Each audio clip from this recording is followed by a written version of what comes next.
here's a question, if you don't mind me asking. How could he have been more considerate when you felt like you were drowning in a sea of babies? Because Paul says, be considerate with your wives. I look back, I was really hard on Jason though too. I was going through so much and I didn't realize how wounded I was at the time and the expectations that I was putting on him or what I thought it should be, and unspoken as well, so that was unfair for him. But showing up more, being present more, of like if I came to him, but I look back and realizing at the time, he was going through his own thing too. I mean, he has this family. He has to support us all. He has a sick child. He has a wife who's like completely overwhelmed, postpartum and out, and he's also doing ministry and this and that. I mean, he was carrying a weight himself, and at the time I didn't care. Like, I don't care what you're saying. Buck up, man up, let's go. Like, I need your help right now, and I could have been softer in that regard, but... And one thing I could say, too, I think that'd be helpful is that, we had to go through, as long as we're just being raw, we had to go through serious seasons of abstinence in our marriage that I did not expect coming in the door. And because, when she's physically overwhelmed, emotionally drained, psychologically tapped out, and not knowing when, your ovulation is going to return after a pregnancy, it's like the charting isn't that reliable. You're relying on breastfeeding, whatever. And so it was almost like dodging bullets in the sense, like, I don't want to take any risks because I can't, because there's a just reason now to postpone our next pregnancy so we can at least have some semblance of sanity under this roof. And so in understanding that, it's like, okay. And, and for her, it was just like, well, this means just, we can't, and so it was like a hard no. It wasn't like, just like for I can't get pregnant again. I was like, but it wasn't just like for a day, a week. It was months and months and months. And as a young husband and, or an older husband, like, well, I didn't sign up for this. And Jesus is like, well, you did, good times, let me show you. sickness and health, I'm like, you're Mr. Chastity. What do you expect? Like, I was like, it was like dragon mode. Like, it was horrible, and I wasn't really concerned about it because I was going through so much. And the thing is, to be careful in marriage when you are drowning like that, not to turn in so you're not also seeing your husband, like you kind of cave in on yourself and like what you're dealing with, what's going on, your lack of sleep, like you're disgusted with your own, like your body's going through all these changes and you're just like, I felt like this blob, like just like, I didn't feel like myself either, but because you're not. God is shifting, you're molding, you're a mother now, and that changes things. But it's beautiful if you let it happen, like this cocoon, because you're really growing spiritually, physically, even emotionally, to give to not just yourself, not just your husband, but other children, multiple children. So there's something really major growing inside. And I think that's why when you first have children, you go through something I like to call mommy shock. Like, you're going to go through mommy shock if you have 1, 2, 10, or 5, whatever.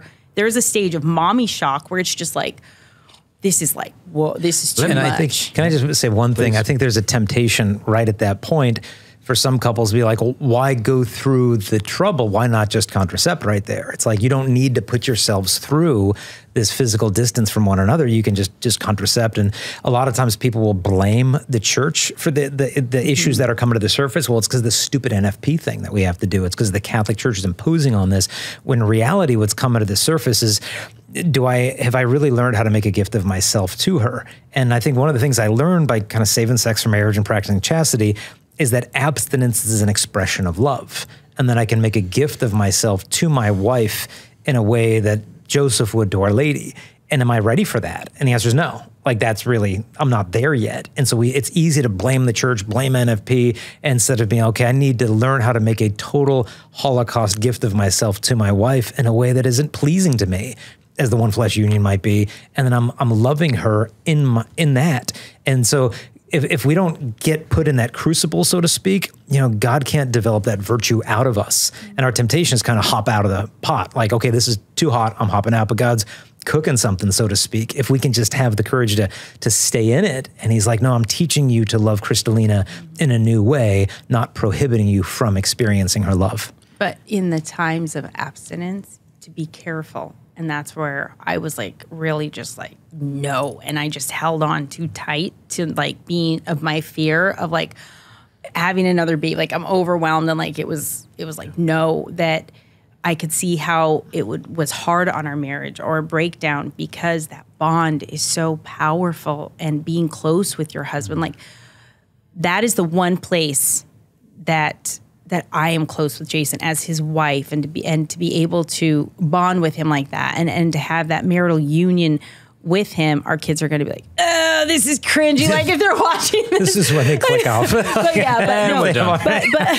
going to just be honest. But at the same time, it's like, I can see how it hurt us too. Well, I was going to ask this quite provocative question, but I think it's a serious one. Yeah. How do you reconcile no with Paul's words, do not deny each other except for a season? That's where I knew. And I look back now of just like, that was wrong. That was wrong of me. That was a distortion within me. But also I think because of my past and my sexual woundedness thing, like serious, dark things I experienced when I was little that I just didn't even know yet, was also coming into play with that, right? But I can see how it hurt the marriage. So yes, you can have a time. Yes, there's time you need to take and just a pause.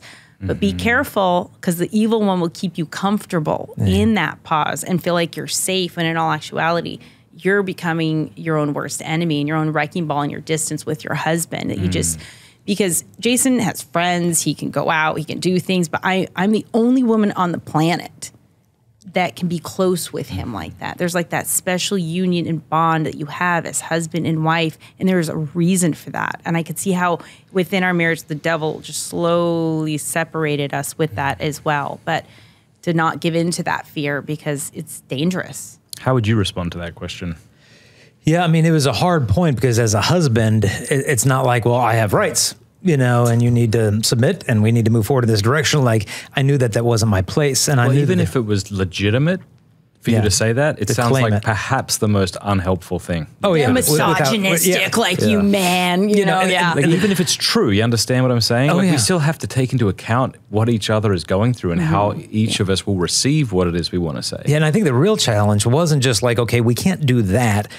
She had such a fear that if we get close at all, it's going to lead to that. Yes. And so he would sneeze, I'd be pregnant. I mean, it was like I couldn't. But it was just like in terms of physical affection, kiss, anything. Like I can't get close to you in any way, shape, or form, or it's just going to inevitably lead to that, because then she'll desire it and then get pregnant again. And so there was such physical distance between us, and not just in the bedroom, but in the kitchen, just anywhere, because it's the fear. Yeah. But then it's like she said, the devil's working in that fear. And one of his greatest temptations is comfort and convenience. And so if he can just get you comfortable and stay there, then he can prevent you from walking the cross sometimes. This is a beautiful conversation. I've had multiple men say to me their women are terrified of getting pregnant. Hey, and so I suppose, well, look, I mean, there's real situations. I mean, my beautiful wife had to have 4 C-sections, and then she got really sick. She had to have a miscarriage. We were both very sad about that. But like it's not just, well, I can't handle another kid. Like for some women, it could be, I might die. Yeah. And so what is the responsibility of the man in that situation to love his wife well? Because I think often what happens because of our selfishness is the woman looks at the man and says, love me as Christ loves the church. And the man looks at the woman and says, submit to me. And I think what's obviously the best option is when the woman chooses to submit and the man chooses to love us. Like if you're both concerned with the things you've been told to do, things go well.